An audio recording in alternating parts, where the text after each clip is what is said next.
Andrea Agassi fue número 1 del mundo, ganó 8 Grand Slams, es un tenista reconocido internacionalmente y escribió un libro. Andrea Agassi en su libro hace lo que muy pocas personas se animan a hacer: sacarse la careta. Este no es un video solamente sobre la vida de Agassi, no es una reseña del libro, es un video en el que te voy a contar cuáles son las estrategias narrativas que usó este autor para lograr empatizar con sus lectores. Hola, ¿cómo estás? Soy Cari Wine. Si no me conoces, te cuento que soy escritora y acompaño a distintos profesionales de distintos rubros a contar sus historias, a escribir sus libros y a transmitir su mirada del mundo para dejar una huella. En el video de hoy vamos a estar analizando el libro Open de Andrea Agassi para justamente ver qué estrategias usó para conectar con sus lectores. Vamos a ver cómo ganar herramientas para escribir tu historia de manera atractiva y conectar de una manera muy íntima con las personas que te lean. Si estás pensando en escribir tu autobiografía o tus memorias, este video te va a ayudar un montón. Si todavía no te suscribiste al canal, hacelo con el botoncito que vas a encontrar en alguno de estos costaditos. Apretá el botón y también apretá la campanita para recibir las notificaciones de los próximos videos. Hoy vamos a hablar sobre cómo crear un relato auténtico que emocione a tus lectores. Es que este libro no funciona solo como historia personal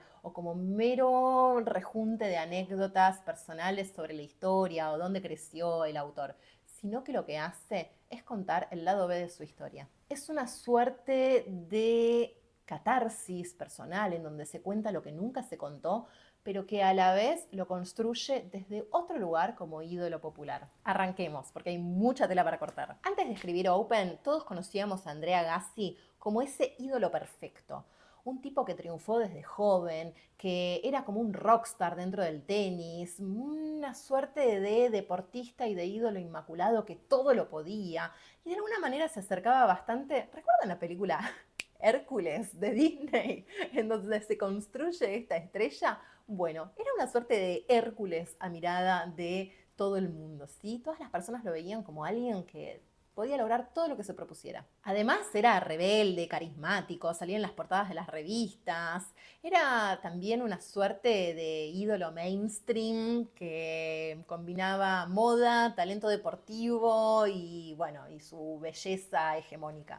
Hegemónica, pero también con algunos tintes disruptivos, ¿no? La melena larga, los colores llamativos, muy de su época. Sin embargo, podemos decir que en la subtrama de la historia estaban pasando otras cosas que nunca se contaban. Quizás algunas personas de su círculo las sabían, por supuesto, no digo que no, y algún chisme se podía filtrar, pero nadie conocía su versión de cómo era ese otro lado del ídolo. Una de las primeras cosas que cuenta Agassi en su libro es que él odiaba el tenis, que él no estaba satisfecho con lo que estaba haciendo, que era un mandato paterno el estar ahí triunfando en el tenis. Y después se le suma no solo la presión del padre, sino la presión de los medios, la presión de los contratos que tenía con las marcas, la presión de los torneos, una suerte de mochila gigante que él llevaba sobre sus hombros y que nadie veía. Spoiler alert. Él cuenta que vivía en una suerte de contradicción, en donde era admirado por lo que hacía y él lo que hacía lo odiaba profundamente. Y acá tenemos el primer punto clave para conectar con la audiencia: la contradicción, el conflicto interno. Cuando hablamos de conflictos narrativos, tenemos conflictos externos que pueden ser distintos, ¿no? Conflictos con el tiempo, conflictos con el espacio, conflictos con otros personajes, conflictos con Dios, conflictos con la ideología imperante del momento. Es un conflicto que tiene que ver con un otro que está afuera. Pero el conflicto interno es uno de los conflictos que más humanizan a los personajes. Entonces, ya sea que estés escribiendo ficción o tu biografía, si estés escribiendo tu historia, es importante que pienses en que no todo siempre tiene que ser color de rosas y el camino no siempre tiene que ser de triunfos. Las contradicciones son las que más van a humanizar a tu personaje protagonista, incluso si sos vos misma.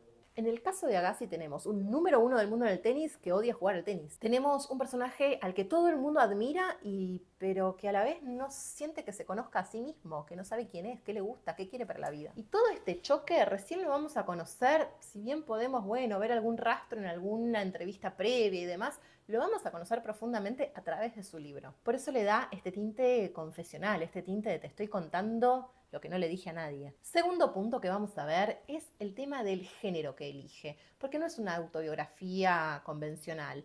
Pensemos que son más bien memorias, es decir, son textos más reflexivos en donde se abordan las temáticas que agobian o que preocupan o que transforman o que duelen a ese autor, pero que a la vez cuando las está contando las está reflexionando, las está elaborando íntimamente y tiene esa sensación como de estar muy cerca del ensayo personal, en donde no solo estoy diciendo las cosas que me pasaron, sino que estoy pensando acerca de ellas. Si querés saber más sobre la diferencia entre biografía, autobiografía y memorias, busca el video que hay sobre esto en mi canal, que es clave para que puedas entender las diferencias entre estos tres géneros. La mayoría de las autobiografías se centran en encontrar los grandes éxitos de las personas, sobre todo cuando son personajes públicos, es como que vamos a contar el momento cúlmine o cómo llegó a la cima. Nadie justamente hace esta estructura de partir de la cima para desarmarla. Justamente esta estructura es clave para hacer de este libro algo tan especial. En general, las biografías oficiales o las autobiografías buscan justamente consolidar una imagen de ídolo público, buscan consolidar una imagen personal positiva y muy bien justamente vista por las distintas personas, ¿sí? Pensemos en políticos o líderes deportivos que buscan justamente mostrar ahí sus grandes logros y mostrarse a sí mismos como héroes y como, bueno, de alguna manera sostener esa imagen de ídolo. En este caso, estamos muy lejos de eso, ¿no? Lejos de querer limpiar su imagen o de mostrarse aún mejor de lo que ya se lo veía. No, por el contrario, parte de la cima para justamente mostrar ese lado oscuro de la cima, ese lado oscuro de su historia personal. La primera frase es: odio el tenis. O sea, es una frase que jamás imaginaríamos para un personaje como Andrea Agassi. O sea, siempre lo vamos a tener ligado como el ídolo del tenis y de pronto agarro su libro, busco la primera página, leo la primera oración y es odio el tenis. Claramente es sumamente disruptivo y lo que hace es romper esa narrativa heroica y de alguna manera construirse como ser humano. Es como que es el camino inverso, ¿no? O sea, si tenemos el camino del héroe, siempre, bueno, es el héroe el que va triunfando y que va ganando conocimiento para, de alguna manera, poder después servir a su pueblo, servir a su entorno. Y en este caso, él está en ese lugar de héroe y es el camino hacia atrás para volver a ser un humano. Como te decía en el punto anterior, a través de mostrar sus contradicciones, a través de mostrar sus dolores, a través de mostrar sus tristezas, sus transformaciones, sus momentos en donde reflexionó acerca de sí mismo y de su propia identidad. Entonces, si bien tenemos una estructura que tiene este camino de autoconocimiento, a los fines de cómo lo vemos popularmente, sería como una suerte de antihéroe o más que un antihéroe, una suerte de héroe devenido humano. Un héroe que muestra justamente su humanidad, sus contradicciones, sus lados oscuros, sus lugares, sus fisuras, ¿sí? Esos lugares en donde todos nos sentimos reconocidos porque todos como seres humanos los tenemos. Él se muestra justamente como un ser humano fracturado, pero también transformado y de alguna manera devenido aún más humano. Entonces no se trata de un recuento cronológico donde ay, vamos a contar los grandes éxitos de Andrea Agassi, sino no, todo lo contrario. Vamos a ir por el barro, vamos a ir por lo profundo, vamos a ir por esos lugares que no están en la superficie, sino justamente por debajo de lo que se veía popularmente. En el tercer punto tenemos temáticas clave: las drogas, las relaciones con las mujeres, la relación con su padre, los mandatos sociales. Son los puntos que de alguna manera le dan un eje al libro. Es decir, si bien no tiene un orden cronológico, tenemos ejes temáticos que van de alguna manera ordenando todo lo que Agassi reflexiona acerca de su vida. Entonces, no es que no hay una estructura, sino que la estructura no viene de lo cronológico, sino de las temáticas que él elige abordar y sobre las que elige profundizar. Cuando estés escribiendo tu libro, esto te puede ayudar mucho. ¿Cuáles son esos momentos clave o esas temáticas clave que necesito profundizar, sobre las cuales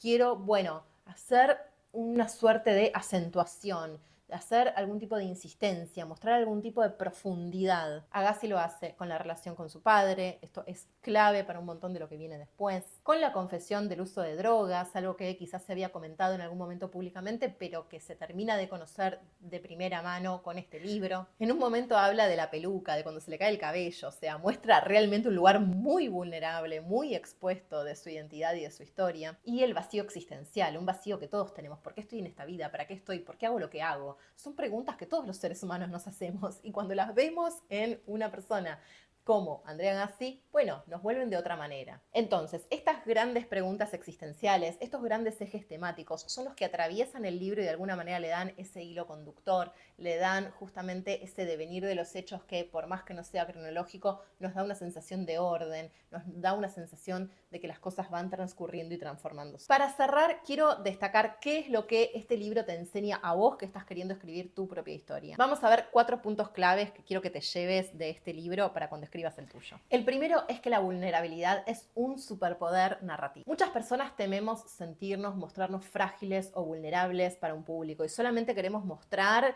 la narrativa positiva, los logros, lo que cuando nos fue bien, cuando no la pifiamos, para decirlo así en criollo.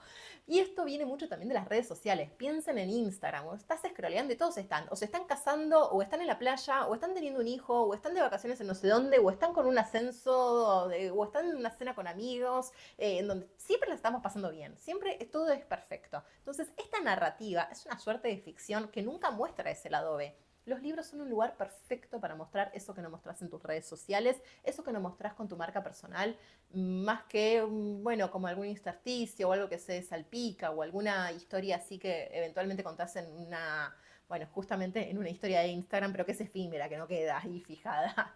Entonces, en el libro podés profundizar sobre estos momentos más oscuros tuyos, sobre tus dolores, sobre tus transformaciones, sobre esos lugares más íntimos que no los contarías en cualquier lado. Pensá que la experiencia de leer un libro siempre es un lugar muy íntimo entre autor y lector. Estamos leyendo y estamos o en la cama antes de irnos a dormir, o en el sillón el fin de semana, o de vacaciones, ¿sí? O en algún momento muerto, en el horario de almuerzo. Son momentos íntimos en donde estamos el autor y el lector en una conversación sumamente profunda e íntima. Entonces es el momento perfecto para que justamente puedas contar eso que no contás en otros lugares. Mostrarte vulnerable no va a hacer que te pierdan respeto, al contrario, te va a posicionar como una persona humana que también tiene contradicciones, preguntas existenciales, dolores, mandatos, etcétera, que hacen que de alguna manera el lector pueda sentirse habilitado para también sentirlo en lugar de sentirse juzgado.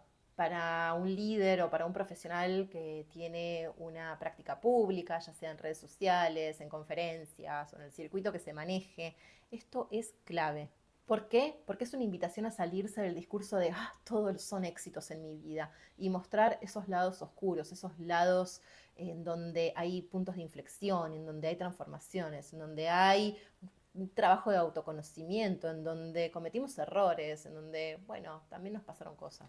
Punto número 2, no necesitas estar en la cima o tener todo resuelto para poder empezar a escribir tu libro. La sensación que nos da el libro de Agassi es que él está reflexionando a medida que escribe. Esto yo lo he dicho muchas veces en algunos videos, que tiene que ver con que hay cosas que se terminan de saber y se terminan de acomodar y terminan de tomar un sentido cuando las escribimos. Entonces yo te invito a que hagas este proceso para que justamente puedas transitar este camino de autoconocimiento que es escribir un libro. Cuando leemos a Agassi, una de las sensaciones que nos da es justamente esa, que él, bueno, a medida que va reconstruyendo su historia se va dando cuenta de más cosas de las que quizás sabía antes de escribirlo. No necesitas estar listo o lista para poder arrancar tu libro. Necesitas la decisión y necesitas sobre todo la determinación de ir a lo profundo. Tercer punto es que lo incómodo también es valioso. Agassi habla de mentiras, habla de drogas, habla de un montón de cuestiones que podrían ser de alguna manera castigadas públicamente. Pensemos que habla de emociones sumamente oscuras como el